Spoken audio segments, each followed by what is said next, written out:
Hello everyone, Assalamu alaikum. This is Tariq Hassan. I'm a professional IELTS trainer and welcome to my third video on IELTS writing module. Well, আমরা আজকের ক্লাসে যেটা শিখবো সেটা হচ্ছে how to write the introduction for discuss both views essay, cause effect solution essay, positive negative development essay and finally hybrid type essay. So আজকের ক্লাসটা হবে a bit longer than the other ones. So let's get started. Anyway, একটু বলে রাখা ভালো যে this is our class index আমরা we are going to make 35 videos on IELTS writing module only আর এই ইন্ডেক্সটা আমি ভিডিওটির ডেসক্রিপশন অংশে দিয়ে রাখবো so that you can see well তো আমরা শুরু করি ফার্স্ট আমরা শিখবো হচ্ছে কজ এফেক্ট সলিউশনের কেসে আমাদের ইন্ট্রোডাকশনটা কেমন হওয়া উচিত স্টেপ ওয়ানে আমরা প্যারাফ্রেজ করবো টপিকটাকে স্টেপ টুতে আমাদের কাজ হচ্ছে মেনশন করবো একটি মেজর কজ মেজর এফেক্ট এবং একটি major solution according to the question mean করছে যে যদি কজ এবং এফেক্ট চাই তাহলে একটি করে কজ একটি করে এফেক্ট আমরা দিব ওয়েল আমরা বেটার হয় একটি কোয়েশ্চেন নিয়ে লিখে ফেলি এটা আমাদের জন্য সহজ হবে বোঝাটা আমরা এখানে কোয়েশ্চেনটা দেখতে পাচ্ছি global warming continues to increase at an alarming rate why it's happening what is the consequence suggest some solutions একটু বলে রাখা ভালো যে আইএলটিএস এক্সামে কখনো একসঙ্গে তিনটা চায় না যদি সেটা কজ এফেক্ট সলিউশন এসে হয় বাট আমরা শেখার স্বার্থে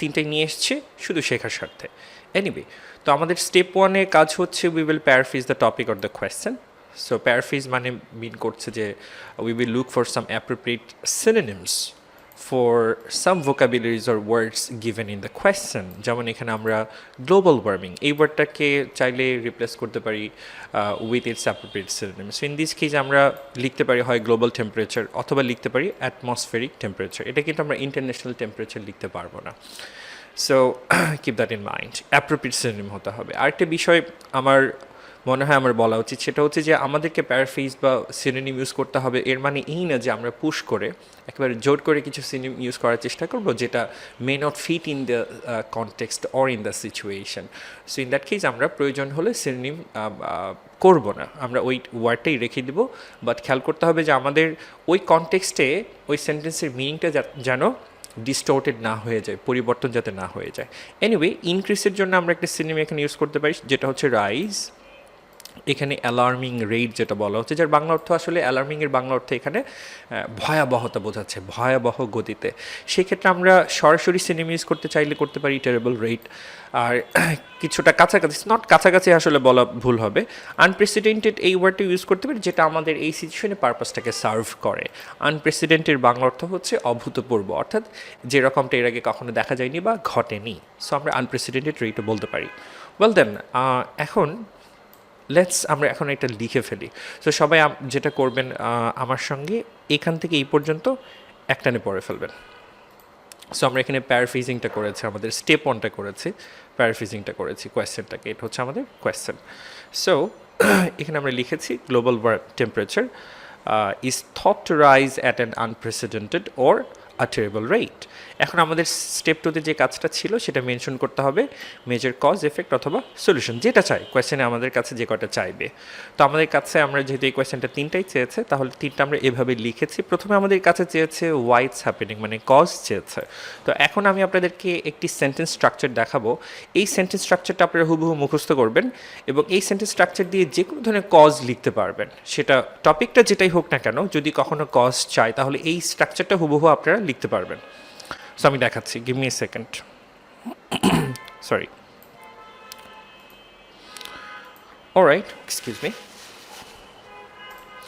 সো আমার সঙ্গে যেটা করবেন এখান থেকে এই পর্যন্ত পড়ে ফেলবেন বাট পড়ার আগে আমরা একটু ব্রেন স্টর্মিং করে নিই গ্লোবাল ওয়ার্মিংয়ের পেছনে কী কী কারণ আছে অনেক কারণই আছে যেমন আমরা বলতে পারি ডিফরেস্টেশন কার্বন এমিশন বলতে পারি তো আপনার আইডিয়া এখানে যে কাজটা করতে হবে আপনাকে একটা আইডিয়া দিতে হবে not all of them okay একটা মেজর আইডিয়া আমরা এখানে দিব সো ইন দিস কেস আমরা যেটা দিয়েছি one of the most influential factors কি factors dominant factors behind global warming is reckless carbon emission অথবা ডিফরেস্টেশন যে কোনো একটা আমরা এখানে দিব আর সেন্টেন্স স্ট্রাকচারটা হচ্ছে এটা আপনার হুবহু এইখান থেকে এই পর্যন্ত মুখস্থ করবেন এই যে বিহাইন্ড পর্যন্ত হুবহু মুখস্থ করে ফেলবেন এরপর টপিক অনুযায়ী এই জায়গাটাতে পরিবর্তন আসবে এখন এখানে একটু বলে রাখা ভালো সেটা হচ্ছে আমরা অনেক সময় যখন কারণটা কোনো কিছুর কজ লিখতে চাই তখন কিছু কিছু কমন ওয়ার্ড ইউজ করে ফেলি, যেমন one of the main reason, এই ধরনের কথা ইউজ করি, এই ধরনের ভোকাব ইউজ করি।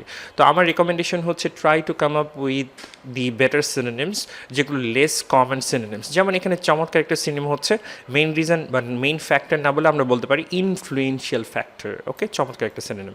কি ফ্যাক্টরও বলতে পারি, ডমিনেন্ট ফ্যাক্টরও বলতে পারি। যেহেতু ওয়ান অফ দি দিয়ে শুরু হয়েছে, এই জন্য আমাদের প্লুরাল করতে হচ্ছে ফ্যাক্টরস। বল, তারপর আমরা কারণটা মেনশন করলাম, সেটা কি রেকলেস কার্বন এমিশন অথবা ডিফরেস্টেশন, যে কোনো একটা মেনশন করবো আমরা। এখন আমরা যেটা করছি সেটা হচ্ছে আমাদের কাছে চেয়েছে consequence, what is the consequence, মানে এফেক্ট চেয়েছে। তো গ্লোবাল ওয়ার্মিংয়ের অনেক ধরনের এফেক্ট আছে। আমরা বলতে পারি সি লেভেল রাইজ করবে, মানে অনেক লো লাইং এরিয়া, পৃথিবীর অনেক লো লাইং এরিয়ায় ডুবে যাবে। আমরা বলতে পারি ক্লাইমেট পরিবর্তন, ক্লাইমেট চেঞ্জ কথাটা বলতে পারি, বা এক্সট্রিম ওয়েদার কন্ডিশনের ব্যাপারটাও কিন্তু মেনশন করতে পারি। সো যে কোনো একটা কনসিকোয়েন্স বা এফেক্ট আমরা এখানে মেনশন করব। এবং এই যে মেনশন করার জন্য আপনাদেরকে আমি এখন একটা সেন্টেন্স স্ট্রাকচার দিব, যেটা হুবহু মুখস্থ করে ফেলবেন আপনারা। আমি মুখস্থ করতে পারি, ইট ইজ নট লাইক আমাকে করতেই হবে, বাট করে রাখলে হবে কি অনেকটা সহজ হয়ে যাবে লেখাটা। সো আমরা এখানে সেন্টেন্স স্ট্রাকচারটাকে দেখে নিই। দি মোস্ট ডেভাস্টেটিং অথবা ফ্যাটাল অথবা ডেডলি অথবা লিথাল, যে কোনো এই চারটা ওয়ার্ডের যে কোনো একটা ইউজ করব। আর আমরা যে কমন ওয়ার্ডটা ইউজ করি যখন কোনো কিছুর কনসিকোয়েন্স বা ফলাফল দেখায়, বিশেষ করে কোনো নেগেটিভ কোনো কিছুর ফলাফল কনসিকোয়েন্স হয়, তখন আমরা বলি যে মোস্ট ডেঞ্জারাস, এই ওয়ার্ডটা ইউজ করি, যে ভয়াবহ ফলাফল, which is very common. So in that case we shall use devastating, fatal, deadly, lethal. মিনিংগুলো মোরলেস কাছাকাছি, ঠিক আছে? সো আমরা বলছি যে one of the most devastating, fatal, deadly or lethal consequence বা ইম্প্যাক্ট অফ, এই পর্যন্ত মুখস্থ করবেন, এই যে বোল্ড করা অংশ। এরপর আমরা টপিক অনুযায়ী এখানে পরিবর্তন হবে। এরপর আমরা বলছি যে many low lying reasons of the world will go under water অথবা উইল বি সাবমার্জড। এখন যেহেতু আমাদের কাছে এই কোয়েশ্চেনে সাজেস্ট সাম সলিউশন, মানে সলিউশনে চেয়েছে, এই জন্য আমরা এখানে বলছি এইটা, just a moment, the most viable অথবা effective solution to address this problem will be to introduce renewable or green or sustainable energy। অর্থাৎ আমরা এখানে এই প্রবলেমটা সলভ করার জন্য, যেহেতু কোয়েশ্চেন আমাদের কাছে চেয়েছে, আমরা একটা আইডিয়া দিয়েছি। সেটা কি? সেটা হচ্ছে রিনিউয়েবল বা সাস্টেইনেবল অথবা গ্রিন এনার্জিকে ইন্ট্রোডিউস এবং প্রমোট করতে হবে। আমরা বলতে পারি যে গাছ লাগাতে হবে, ডেফরেস্টেশন বলতে পারি, অথবা অন্য কোনো আইডিয়াও দিতে পারি। So again your ideas are always right here. এখানে শুধু আমরা একটা আইডিয়া ইনসার্ট করব। ইন দিস কেস আমরা বলছি যে টু ইন্ট্রোডিউস রিনিউয়েবল এনার্জি। আরেকটা শেখার বিষয় হচ্ছে যে আমরা এখানে যে ওয়ার্ড ইউজ করেছি, যে ভায়াবল বা এফেক্টিভ সলিউশন, মানে সমাধানের ক্ষেত্রে আমরা যে ওয়ার্ডগুলো ইউজ করি, যে সবচেয়ে ভালো সমাধান, সবচেয়ে এফেক্টিভ সমাধান, এই ধরনের ওয়ার্ডগুলো ইউজ করি। তো সেক্ষেত্রে যেমন এফেক্টিভ সলিউশন খুবই কমন একটা ওয়ার্ড, এই জন্য এফেক্টিভ ইউজ না করে আমরা বলবো হচ্ছে ভায়াবল ওয়ার্ড। একটু বলে রাখা ভালো, এই ওয়ার্ডটা আমি শিখেছি বারাক ওবামার একটা স্পিচ থেকে, এবং আমি দেখি উনি ওনার মোস্ট অফ দি স্পিচ এই ওয়ার্ডটা ইউজ করেন। আমার মনে হয় যে এটা ওনার প্রিয় ওয়ার্ড, আমার এখন প্রিয় হয়ে গেছে। Anyway, viable solution. এবং এখানে যেটা হচ্ছে যে viable solution to address this problem, এই অ্যাড্রেস এখানে ভার্ব হিসেবে আমরা ইউজ করেছি। এবং এই অ্যাড্রেসের মিনিং কিন্তু এটা না যে ঠিকানা এরকম বোঝাচ্ছে, তা কিন্তু না। এখানে অ্যাড্রেস মানে বোঝাচ্ছে to deal with a problem, ঠিক আছে? একটা প্রবলেম সলভ করার অর্থে বোঝাচ্ছে। অর্থাৎ এখানে টু সলভ দিস প্রবলেম, সলভের সিনোনিম হিসেবে এখানে চলে আসছে এটা। বল, তাহলে আমাদের কজ ইফেক্ট সলিউশন পার্টটা হয়ে গেল। এখন আমরা করব হচ্ছে discuss both view essay, excuse me. Well, discuss both view এসেতে যাওয়ার আগে একটু মেনশন না করলেই না, আমি রিসেন্টলি রাইটিংয়ের উপর একটি বই লিখেছি। বইটির নাম হচ্ছে step by step IELTS writing guideline, কারণ আমি পুরোটা স্টেপ বাই স্টেপ করেছি, এখানে যেভাবে দেখতে পাচ্ছেন। বইটা কীভাবে পারচেস করতে হবে এর বিস্তারিত আমি ভিডিওটি ডেসক্রিপশন অংশে দিয়ে রাখবো। আমি আরেকটা বই লিখেছি, বইটার নাম হচ্ছে কেমব্রিজ আইএলটিএস 10, 11, 12, 13। অর্থাৎ এই কেমব্রিজের 4টা বইয়ের শুধু স্পিকিং অংশ সলভ করেছে, এবং এখানে এক্সাম্পল এবং এক্সপ্লেনেশন সহ আছে বইটাতে। সো বইটা আপনি কীভাবে পারচেস করবেন এর বিস্তারিত আমি দিয়ে রাখবো হচ্ছে ভিডিওটির ডেসক্রিপশন অংশে। Anyway, let's get back to the lecture. So এখন আমরা শিখবো হচ্ছে ডিসকাস বোথ ভিউ এসে। স্টেপ 1-এ যথারীতি কাজটা একই, প্যারাফ্রেজ করতে হবে আমাদের টপিক বা কোয়েশ্চেনকে। স্টেপ 2-তে মানে ডিসকাস বোথ ভিউজের কেসে আমরা যেটা একটু সহজ, মানে এই অংশটুকু আমরা পুরোটুকু মুখস্থ করবো। এখানে যা দেওয়া আছে তাই, এখানে আলাদা করে আমাদের কোনো কিছু লিখতে হচ্ছে না। সো আমরা তাহলে প্যারাফ্রেজ করে ফেলি। We have a question here. কোয়েশ্চেনটা বলছে some people believe that there should be a fixed punishment for each type of crime.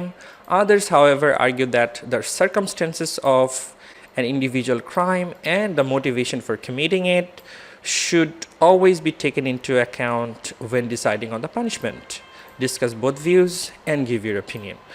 আচ্ছা, এটা আমি একটা এক্সাম্পল দিয়ে বুঝিয়ে দিই, তাহলে সহজ হবে। প্রথমে বলা হচ্ছে যে ইচ টাইপ অফ ক্রাইমের জন্য একটা ফিক্সড পানিশমেন্ট থাকবে। মানে কি, ধরা যাক চুরি করার জন্য পানিশমেন্টটা ফিক্সড, 6 মাসের জেল হবে কেউ যদি চুরি করে। কী কারণে করলো সেটা দেখার বিষয় না, সেটা হচ্ছে ফিক্সড পানিশমেন্ট। আর সেকেন্ড ভিউ যেটা বলছে সেটা হচ্ছে যে না, এই যে কেউ একজন চুরি করলো, এই চুরি করার পেছনে কারণটা কি, সে কেন চুরি করলো? যদি এমন হয় যে তার ঘরে কোনো খাবার ছিল না, সে মরে যাচ্ছিল, সার্ভাইভ করার জন্য তাকে চুরি করতে হয়েছে, তারপরে কি আমরা তাকে 6 মাসের জেল দিব, নাকি তার সিচুয়েশন মানে সার্কামস্টেন্সেস এবং মোটিভেশনটাকে বিচার করব, কনসিডার করে বিচার করবে? এটাই হচ্ছে আমাদের সেকেন্ড ভিউ। চমৎকার একটা question, I love this question. Anyway, so এইটা হচ্ছে ডিসকাস বোথ ভিউস টাইপ এসে। তো আমাদের এখানে স্টেপ 1 প্যারাফ্রেজ করবো টপিক বা কোয়েশ্চেনটা। তো আমরা let's look for some appropriate synonyms paraphrase করার জন্য। ফিক্সড পানিশমেন্ট ওয়ার্ডটার কেসে আমরা নিতে পারি প্রি-ডিফাইন্ড পেনাল্টি বলতে পারি। পেনাল্টি এসছে পানিশমেন্টের সিনোনিম হিসেবে, আর ফিক্সডের সিনোনিম হিসেবে এসছে প্রি-ডিফাইন্ড ছাড়া আরেকটা ওয়ার্ড আছে যেটা আসলে আমি এখানে লিখি না, যেটা হচ্ছে প্রি-ডিটারমাইন্ড, যেটা বলে প্রি-ডিটারমাইন্ড, ওকে, মানে পূর্ব নির্ধারিত। এরপর ক্রাইমের জন্য আমরা বলতে পারি আনলফুল ওয়ার্ক, অথবা আমরা ক্রিমিনাল অ্যাক্টিভিটিসও বলতে পারি। সার্কামস্টেন্সের জন্য বলতে পারি সিচুয়েশনস, মোটিভেশনের জন্য নিতে পারি ইন্টেনশন, পানিশমেন্টের জন্য নিতে পারি ভার্ডিক্ট বা সেন্টেন্স। দুইটার অর্থ, ভার্ডিক্টের অর্থ রায়, সেন্টেন্স মানে হচ্ছে রায় বা পানিশমেন্ট দেওয়ার অর্থেই বোঝানো হচ্ছে। ওয়েল, আমরা অলরেডি সিনোনিমগুলো পেয়ে গেছি, এখন আমরা এটাকে লিখে ফেলবো, সেন্টেন্সটা লিখে ফেলবো। সবাই এখান থেকে এই পর্যন্ত আমার সঙ্গে একটানে পড়ে ফেলবেন। জাস্ট এ মোমেন্ট, পড়ে ফেলেন এখান থেকে। Some people argue whether offenders or criminals must be subject to predefined penalty for each type of unlawful work or situations and intentions for committing the crime should be taken into account before pronouncing the verdict. Well, আমরা এখান থেকে এই পর্যন্ত paraphrase করে ফেললাম। আমাদের step 1 হয়ে গেছে। স্টেপ 2তে আমরা এগেইন যেহেতু এইটুকু আমরা মুখস্থ করে ফেলবো, সো হুবহু আমরা এইটুক এখানে লিখে ফেলেছি। Just a moment. আমরা বলছি this essay will examine or scrutinize or discuss or analyze both of the arguments, views or sides এবং কি করবে and state an opinion at the end. So এখানে আপনার যে কোনো একটা নেবেন, সেটা এক্সামিন হতে পারে, স্ক্রুটিনাইজ হতে পারে, ডিসকাস হতে পারে, অথবা অ্যানালাইজ হতে পারে। বাট আমার সাজেশন হচ্ছে এক্সামিন অথবা স্ক্রুটিনাইজ ওয়ার্ড দুইটা ইউজ করা, বিকজ ডিসকাস অ্যানালাইজও নিতে পারেন, বাট ডিসকাসটা খুবই কমন। সো এই ক্ষেত্রে আমরা যে কোনো এই তিনটার একটা নিব, এবং সেই সময় বলবো এইটুকু যে and state an opinion at the end, অথবা suggest an opinion at the end, এই কথাটাও মেনশন করব। সো হয়ে গেল আমাদের ডিসকাস বোথ ভিউ এসের ইন্ট্রোডাকশনটা। এখন আমরা করব হচ্ছে পজিটিভ নেগেটিভ ডেভেলপমেন্ট এসের ক্ষেত্রে আমাদের ইন্ট্রোডাকশনটা কেমন হবে। এগেইন স্টেপ 1 প্যারাফ্রেজ করতে হবে। এই স্টেপ 1টা সবগুলো এসের ক্ষেত্রেই exactly similar. So now we will paraphrase the topic. আমরা কোয়েশ্চেনটা নিয়ে নিই। কোয়েশ্চেনটা হচ্ছে cultures all around the world are similar than they use to be, do you think it's a positive or negative development? আর স্টেপ 2তে আমাদের কাছে হচ্ছে এইটুক মুখস্থ করতে হবে হুবহু। সো আমরা তাহলে প্যারাফ্রেজ করার জন্য কিছু সিনোনিম নিয়ে নিই। এখানে কালচার্সের জন্য আমরা নিতে পারি ট্রেডিশনস, কাস্টমস, যে কোনো একটা নিতে পারি। আমরা নিতে পারি অল অ্যারাউন্ড দ্য ওয়ার্ল্ডের জন্য নিয়েছি, ওয়ার্ল্ড ওয়াইড নিয়েছি। সিমিলার ওয়ার্ডটার সিনোনিম হিসেবে আমরা নিতে পারি লেস ডিস্টিংগুইশেবল অথবা ইনডিস্টিংগুইশেবল, ঠিক আছে? সো আমরা সিনোনিম হিসেবে নিতে পারি। এনিওয়ে, আর এখন আমরা তাহলে লিখে ফেলি। এখান থেকে এই পর্যন্ত আমার সঙ্গে সবাই একটানে পড়ে ফেলবেন। Let's read. Customs worldwide are thought to be or have been less distinguishable অথবা indistinguishable than it was in the past. আসলে এখানে যখন আমরা লেস ইউজ করছি, সামান্য একটু পরিবর্তন হচ্ছে মিনিংয়ের, তেমন একটা মানে বিশাল কোনো পরিবর্তন না, সামান্য একটু পরিবর্তন। It depends on the situation বা অন দ্য কনটেক্সট, অর্থাৎ আমরা কী পরিমাণ ইন্টেন্সিটি দিতে চাচ্ছি আমাদের এই রাইটিংয়ে, সেটাই আসলে এক্সপ্রেস করছে। লেস ডিস্টিংগুইশেবল দিয়ে মিন করছে যে হ্যাঁ এখন আসলে অনেকটাই সিমিলার, আর যখন ইনডিস্টিংগুইশেবল বলছি যে এটা এখন পুরোটাই সিমিলার, এরকমটা মিন করছে। এনিওয়ে, তো আমরা এখন যেটা করব, স্টেপ 2 করব, সেটা হচ্ছে this development has both blessings and কার্সেস on the society. এইটুকু একদম মুখস্থ করবেন। অর্থাৎ আমরা এই যে পজিটিভ ওয়ার্ডটার জন্য ব্লেসিংস নিয়েছি এবং নেগেটিভের জন্য নিয়েছি কার্স। That's it, very simple. So এখান থেকে সবাই আমার সঙ্গে পড়ে ফেলবেন। This development has both blessings and curses on the society. It's super easy. এখন আমরা যেটা করবো সেটা হচ্ছে হাইব্রিড টাইপ এসে। সো হাইব্রিড টাইপ এসেটা আমি লাস্ট ক্লাসে সেকেন্ড ক্লাসে বলেছি যে মানে কখনো কখনো এমন হতে পারে দুই টাইপ এসের মার্চ করে এক ধরনের কোয়েশ্চেন তৈরি হতে পারে বা কোয়েশ্চেন দিতে পারে, যেটাকে আমরা বলছি হাইব্রিড বা মিক্স টাইপ এসে। যেমন আমরা একটা কোয়েশ্চেন দেখে ফেলি, কোয়েশ্চেন আমাদেরকে বলা হচ্ছে cultures all around the world are similar than they use to be, why it's happening, কারণ চেয়েছে এখানে দেখেন, মানে কজ চেয়েছে। সেই সঙ্গে এটা do you think it's a positive or negative development essay? Do you think it's a positive or negative development? So এখানে আমাদের পজিটিভ নেগেটিভ ডেভেলপমেন্ট এসের সঙ্গে কজ ইফেক্ট সলিউশন অর্থাৎ কজ অংশটাকে মার্জ করা হয়েছে। So that's why it's called hybrid type essay. এটা আসলে সেকেন্ড ক্লাসে আমি বিস্তারিত বলেছি আরও, যে কোনো টাইপ এসের সঙ্গে যে কোনো টাইপ এসের কিন্তু মার্জ হতে পারে, এটা প্রিডিফাইন করার কোনো সুযোগ নাই যে কোনটার সঙ্গে কোনটার মার্জ হবে। এনিওয়ে ধারণাটা একই, মানে ইন্ট্রোডাকশন লেখার যে কনসেপ্টটা সেটা কিন্তু একই হবে। তো যথারীতি আমরা কী করব, মানে কীভাবে ইন্ট্রোডাকশনটা লিখব, সবাই এটুক পড়ে ফেলবেন একটানে। আমরা স্টেপ 1 যেটা করেছি, কোয়েশ্চেনটাকে প্যারাফ্রেজ করেছি। Customs world are thought to be or have been less distinguishable or indistinguishable, sorry এখানে গ্যাপ হবে না। আচ্ছা, then it was in the past. এখানে যেহেতু আমাদের কারণ চেয়েছে, আমরা যেটা একটু আগে শিখেছি কারণটা দিব যে ওয়ান অফ দি এখানে বলি নাই, না বলে আমরা একটু ডিফারেন্ট স্ট্রাকচার নিয়ে এসেছি। বাট যদি মনে হয় যে না আমার কাছে ওয়ান অফ দি স্টার্ট করাটাই সহজ মনে হয়, তাহলে আপনারা ওয়ান অফ দি দিয়ে শুরু করুন, যে one of the most influential factors behind, যেটা আমরা একটু আগে শিখলাম। অথবা এখানে আমরা একটু ডিফারেন্ট করেছি, globalisation is thought to have been. আসলে এটা মানে হয় কি, এই গ্রামারগুলো দেখবেন আমি অ্যাকচুয়ালি শিখেছি বিবিসির আর্টিকেলগুলো যখন পড়ি, ওখান থেকে শিখেছি যে ওরা এই ধরনের স্ট্রাকচার ইউজ করে, ভেরি রিচ এবং advance. Anyway, so globalisation is thought to have been the most influential factors behind this change. এরপর আমরা যেটা করেছি যে ওই অংশের জন্য আমরা তো মুখস্থ করেছি, ঠিক একটু আগে যেটা শিখেছি ওই অংশটুকু আমরা হুবহু লিখছি যে however this development has both blessings and কার্সেস on the society. এখানে আমরা একটু হাউএভার দিয়ে ইন্ট্রোডিউস করে ফেলে সেন্টেন্সের সুন্দর লাগবে আর কি সেটা। Anyway, however, this development has both blessings and curses on the society. হয়ে গেল হচ্ছে আমাদের হাইব্রিড টাইপ এসের ইন্ট্রোডাকশনটা। ওয়েল, তাহলে আমরা কুইকলি একটু রিক্যাপ করে নিই আজকে ক্লাস থেকে আমাদের কী কী শেখা হলো। আমরা কিছু ভোকাবুলারি শিখেছি, যেমন আনপ্রেসিডেন্টেড শিখেছি।